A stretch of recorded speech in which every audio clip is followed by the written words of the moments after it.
중국이 그저께 이 위안화의 가치를 1.86% 내려서 굉장히 화제가 됐는데요. 어제 또 연이틀 달아서 1.62%를 인하했습니다. 그래서 이틀간 위안화의 가치를 3.48% 내려버렸습니다.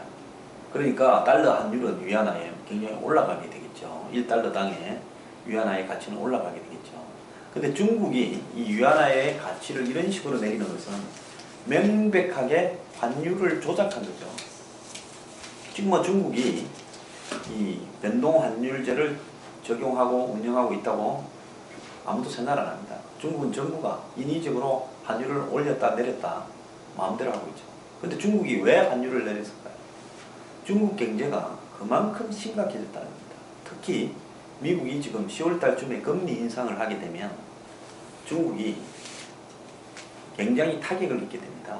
수출이나 이런 부분에. 그러니까 미국이 금리 인상을 하기 전에 중국 돈의 가치를 스스로 먼저 하락을 시켜버려가지고 수출 부분을 유지하려고 하는 겁니다.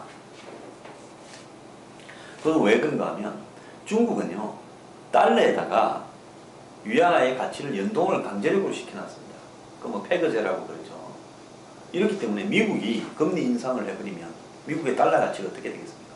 미국의 이자율이 높아지면 그러니까 1달러에서 그 이자가 높아지면 달러로 돈이 몰려들 거 아닙니까? 그러니까 한마디로 미국이 금리를 인상하면 달러의 가치도 높아집니다. 달러에 정확하게 연동이 되어 있는 위안화의 가치도 높아져요. 그럼 지금 더 죽을 지경인데 중국 경제가 위안화의 가치가 평가 절상되어 버리면 그때는 중국의 수출이는 뭐니 더 안 될 거니까 미국이 금리를 올리기 전에 위안화의 가치를 내놔버린 겁니다. 지금 더 내릴 수도 있어요. 그래서 미국이 금리를 올려서 달러 가치가 올라가고 달러에 연결된 중국의 위안화의 가치가 연동된 게 같이 올라가더라도 이미 내놨기 때문에 올리면 현재 수준은 유지한다. 이게 지금 중국의 전략이고 생각으로 보입니다. 근데 이제 중국에 그대로 연동되어 있는 한국 경제. 지금 한국의 미국, 유럽 수출 다 합쳐도 중국이 수출하는 것보다 작지 않습니까? 이미 중국 경제에 굉장히 예속되어 있었고 제가 뭐 몇 년 전부터 중국 경제 잘 나간다 어쩐다 전부 쇼다.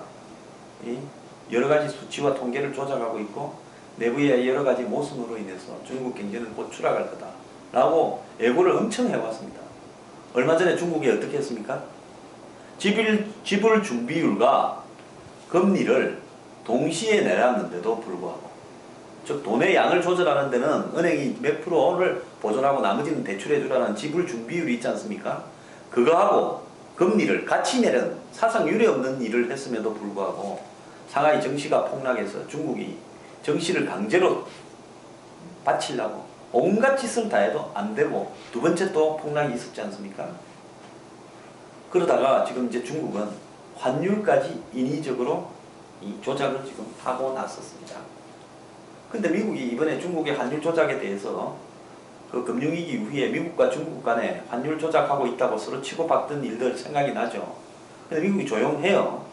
왜 조용한가 하면 우리도 아직 완전 회복이 안 되고 유럽이 지금 굉장히 시원찮은데 중국 경제까지 맛이 가버리면 이거는 그냥 지구촌이 전부 글로벌이 다 꺼져버리니까 저 자식들 인위적으로 또 환율 장난을 치는데 그냥 내버려 두자 이거는 이런 어떤 부분으로 미국이 참고 있다는 부분이 있습니다. 그래서 이 중국이 인위적으로 환율을 건드리니까 뭐가 이제 벼락을 맞았는가 하면 세계의 그 원자재 시장이 완전히 그냥 원자재 가격이 폭락을 해버렸습니다. 이것은 이제 이 중국이 경제가 굉장히 안 좋다라는 걸 중국 정부가 창피한 일을 한 거죠. 환율을 인위적으로 저렇게 이틀 사이에 3.5% 정도를 끌어내리는 것은 중국 정부가 도저히 저것들 뭐 평소 큰 소리 치는 행태로 봐서는 해서는 안 될 마지막 장난을 한 겁니다. 그러니까 이 원자재 시장에서 딱 봤을 때 야 뭐 구리고 뭐 철강석이고 뭐 석탄이고 뭐고 이제 딱 보니까 이 중국 경제가 완전히 내려앉고 있구나. 그 중국이 이런 원자재를 세계의 원자재를 빨아들이는 시장이었는데 이제 중국이 별로 못 사가겠네. 야, 이 가격 틀렸다. 빨리 선물 시장에서 내놓자. 그래서 지금 원자재가 폭락을 하고 있는 상황입니다. 그래서 이런 어떤 부분에서 겉으로는 중국 정부가 경기를 부양하겠다는 확고한 의지를 보이기 때문에 긍정적으로 중국 경제가 살아나지 않겠느냐 이런 희망적인 관측도 일부 억지로 하고 있어요. 그런데 얼마나 중국 경제가 안 좋으면 중국 정부가 도저히 해서는 안 될 이런 마지막 카드까지 빼들었겠냐. 제가 말씀드렸듯이 직업준비라고 기준금리를 동시에 인하했고 그 다음에 대출까지 완화해가지고 주식시장을 살려보려고 온갖 장난을 쳤는데도 이제는 거의 안 되니까 이제 할 수 있는 마지막까지 다 나왔다는 겁니다. 그래서 이제 이런 부분을 둘러싸고 중국 경제가 호황이면 뭐 한국의 수출도 호황이지 않겠느냐 뭐 이런 부분으로 뭐 경제부총리께서 말씀을 하셨다는데요. 이게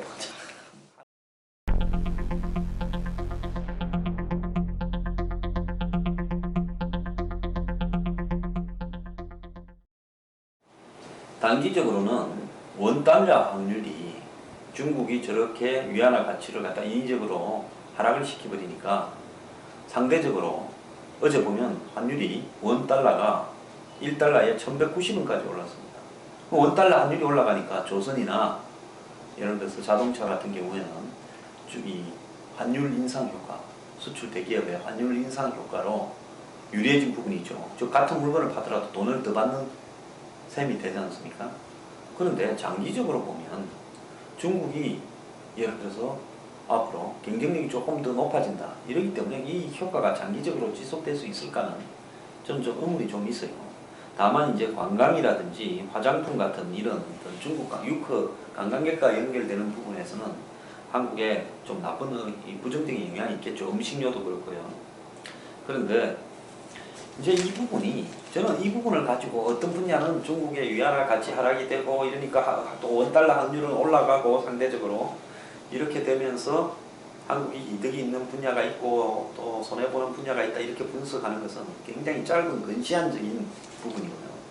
궁극적으로는 중국 정부가 굉장히 다급해졌다. 지금 중국 경제가 도대체 어디로 가고 있는가? 지금 한국의 제조업의 성장 엔진이 끊졌다는 이야기가 있는데 한국의 지금 제조업의 중요한 부분들이 중국의 각종 이 자재들을 그러니까 부속품 같은 것들을 수출해서 중국에서 그걸 조립해갖고 수출하는 이런 행태가 굉장히 많이 서로 매치되어 있습니다. 이런 상황에서 중국이 경제가 꺼져버리면 한국에서 중국으로 이 수출하는 기초 소재 산업 또 이 각종 조립 산업의 부속 이런 부분 같은 경우에 굉장히 어려워지지 않겠느냐. 즉 이 아시아에서 중국 경제의 중국 경제의 하락에 가장 타격을 입을 나라는 한국이다라는 전부 다 알고 있습니다.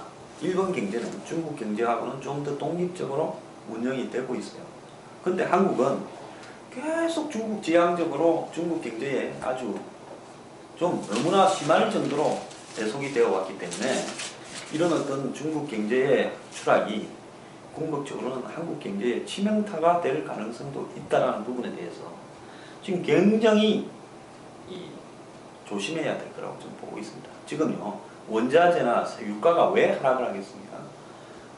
적어도 최근에 몇 년 동안 한 7, 8년 동안은 중국이 전 세계의 수요를 원자재나 그 다음에 석유 같은 자원의 수요를 거의 대부분 감당해 왔죠. 중국의 팽창하는 경제에서 세계 각국의 원자재 또 유류 이런 부분에서 중국이 다 흡수해 왔단 말입니다.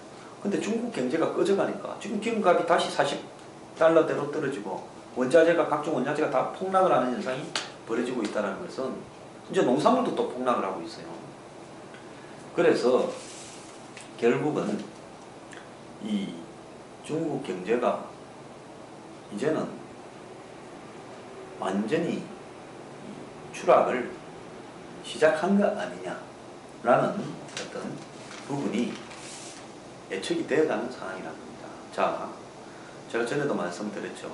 처음에는 빚내가지고 중국 경제가 꺼져가기 시작하니까 부동산 붐을 일으키고 각종 사회 인프라 붐 일으키다가 그게 안 되니까 주식 붐 일으키다가 이제 주식까지 꺼지니까 온갖 인위적인 조치로 할 수 있는 거 이자 내리고 지불 준비율 내리고 그 다음에 뭐 이 주식시장 붕괴 막으려고 돈 풀고 대출 완화하고 양적 완화하고 그러다가 이제 마지막에 위안화 가치까지 강제 하락을 시키는 쪽으로 가고 있는 겁니다. 그래서 이 중국의 이러한 이 문제는 세계적인 아마 경제를 붕괴시킬 수 있는 골칫덩이로 가고 있다. 이미 미국 언론은 그렇게 쓰고 있습니다. 인민은행, 중국의 한국은행 같은 거죠. 인민은행은 중국 경기 부양을 위해서 위안화 절하에 나섰지만 세계 모든 국가의 골칫덩어리가 되어가고 있다. 그리고 이 미국의 예나 언론에는 이번에 중국의 위안화 절하가요, 저거 살라고 인위적으로 위안화 가치를 강제적으로 끌어내리는 것은 글로벌 금융시장을 교란시키는 일방통행식 시장 개입이다. 이렇게 지금 이야기를 오고 있습니다. 그래서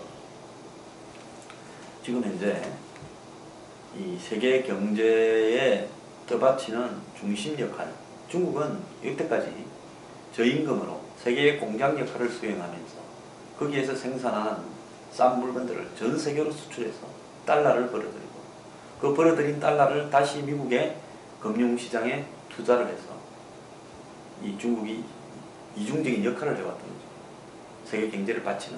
그런데 미국의 금융위기 이후에 미국에 투자한 돈이 상당히 손실이 나버렸죠. 근데 중국 사람들은 아직도 우직하게 저임금 받으면서 공장에서 일하고 그 한 3, 40만 원 받아가지고는 그 돈 중에 절반은 또 저축을 합니다. 장래가 불투명하니까. 그러니까 중국 은행은 또 그걸 받아들여갖고 전부 중국의 국영기업체니 각 성인이 대기업에 대출을 해줘갖고 경기를 살리려고 해왔던 겁니다. 이제 그게 안 되니까 이제 돈을 종이처럼 찍어내고 지불 준비율 낮추고 그 다음에 이 환율을 간접적으로 인하시키는 이런 어떤 부분으로 가고 있는데요. 저는 이제 중국이 지옥문 입구에 들었었다고 보고 있습니다. 세계의 경제에 있어서만큼은요, 정확하게 공짜는 없습니다.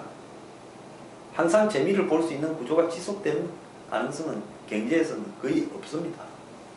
한때 재미를 보지만 그 재미봤던 원인이 문제가 돼가지고 그게 또 나중에는 큰 골칫덩어리로 작용하는 것이 경제의 법칙입니다. 자, 중국 경제가 이렇게 가는데요. 한국의 경제부총리가 중국 경제의 이 위안화 가치 강제 인하는 한국 경제에 나쁘지 않다라고 이야기해서 안 됩니다. 이게 앞으로 한국 경제에 어떤 이 태풍을 갖고 올지 이제는 대비하고요. 비상 운영팀을 해서 운영해서 지금 중국 경제가 더 추락을 한다는 것을 기정사실화하고 그 추락했을 때 한국 경제가 받을 데미지를 준비를 해야 되는 겁니다. 총리께서는 혹시 부총리께서는 중국 경제가 완전히 문제가 될 때는 내가 부총리 안 할 거라고 생각해서 그렇게 이야기를 하는 겁니까? 전번에 박 대통령께서 끝까지 같이 갈 각오로 열심히 하라고들 하지 않았습니까? 그래서요, 지금 대한민국의 언론에서 보도하는 중국 경제의 뭐 위안화 가치 하락에 대한 뭐 덕실 분석이니 뭐니 전 전부 다 웃기는 소리라고 합니다. 작년이나 올해 연초에요, 한국의 금융계의 유명 애널리스트들이라는 사람들이 말한 내용에 보면 뭐 중국 경제가 약간 둔화될 수도 있겠지만 어쩌지만 하면서 또 뭐 이런 부분에서 잘 돼 갈 거다라고 이야기를 했지, 저처럼 시종 일관 하나의 소리로 중국 경제 붕괴에 대비해야 된다고 말한 사람 아무도 없었습니다. 올 초에만 하더라도 중국의 정시가 저렇게 붕괴될 거라는 거, 중국이 이렇게 급격하게 지불 준비율과 금리를 동시에 내리고 주식시장 붕괴 막으려고 돈을 대출해주고 주식 팔지 말라고 하고 그러다가 이제 위안화까지 강제로 이틀 연속으로 3.5% 끌어내리고 이런 일을 할 줄 예측한 사람 아무도 없었습니다. 이제 제가 시작이라고 이야기를 합니다. 앞으로 벌어질 중국의 일을 지켜보십시오. 제가 초반에 중국 정성절 기념행사에 가는 부분에 중국이 우리한테 경제에서는 핵심이기 때문에 중국하고 덜이를 둘 수 없다. 그 경제 핵심이 어디까지 가는가 한번 보십시오. 중국 경제 때문에 몇 년간 덕을 봤다면 중국 경제 때문에 한국이 골치를 썩을 시간이 지금 다가오고 있습니다. 자, 그때 대비해가지고 지금 준비해야 되지 않습니까? 자, 지난 한 20년간 중국에 진출해서 재미봤던 한국 회사들이 지금 다 어떻게 되어가고 있습니까? 전부 보따리 사서 귀국하기 바쁜 상황 아닙니까? 요즘 중국에 가서 재미 보는 회사 있습니까? 지금요, 다가올 거대한 중국의 붕괴 쓰나미에 우리가 대비해야 될 때입니다. 다음에 왜 제가 중국의 경제가 붕괴될 수밖에 없는가에 대해서는 아주 상세하게 따로 말씀드리겠습니다.